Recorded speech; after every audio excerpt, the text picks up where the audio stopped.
మనకి Rohit Sharma test cricket నుంచి retirement ఇచ్చిన తర్వాత అందరూ కూడా పెద్ద షాక్ గురయ్యారు. సో దాని తర్వాత ఆ షాక్ సరిపోదు అనుకుంటే వెంటనే విరాట్ కోహ్లీ కూడా రిటైర్మెంట్ ఇచ్చాడు. సో ఇప్పుడు మరి టీమిండియా భారాన్ని మోసేది ఎవరు అనే డౌట్ అందరిలో కూడా మెదిలింది.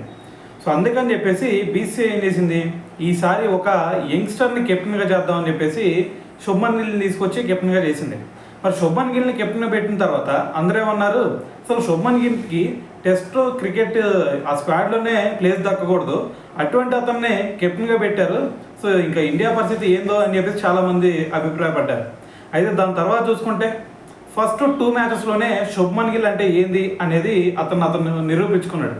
ఏకంగా చూసుకుంటే ఆ 2 టెస్టుల్లో, మరి సెకండ్ టెస్ట్లో అనుకుంటా, ఫస్ట్ టెస్ట్లో ఒక సెంచరీ కొడితే సెకండ్ టెస్ట్లో ఒక డబుల్ సెంచరీ ఒక సెంచరీ కొట్టి మరి తనేందో అనేది ప్రూవ్ చేసుకున్నాడు.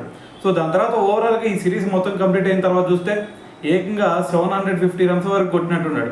యావరేజ్ చూసుకున్నా సరే 74 యావరేజ్ ఉంది. సో దీంతో ఒక రికార్డు కూడా క్రియేట్ చేశాడు తెలుసా. ఆ రికార్డ్ ఏందో తెలుసా, మనకి ఈ టెస్ట్ సిరీస్లో మరి మ్యాన్ ఆఫ్ ద మ్యాచ్, అదేవిధంగా మ్యాన్ ఆఫ్ ద సిరీస్ అందుకున్న సెకండ్ ఇండియన్ కెప్టెన్గా అయితే నిలవడం జరిగింది. అయితే ఈ రికార్డ్ అంత ముందు చూసుకుంటే విరాట్ కోహ్లీ పేరు మీద ఉండేది. సో ఇప్పుడు ఆ రికార్డ్ని బ్రేక్ చేశాడు శుభ్మన్ గిల్.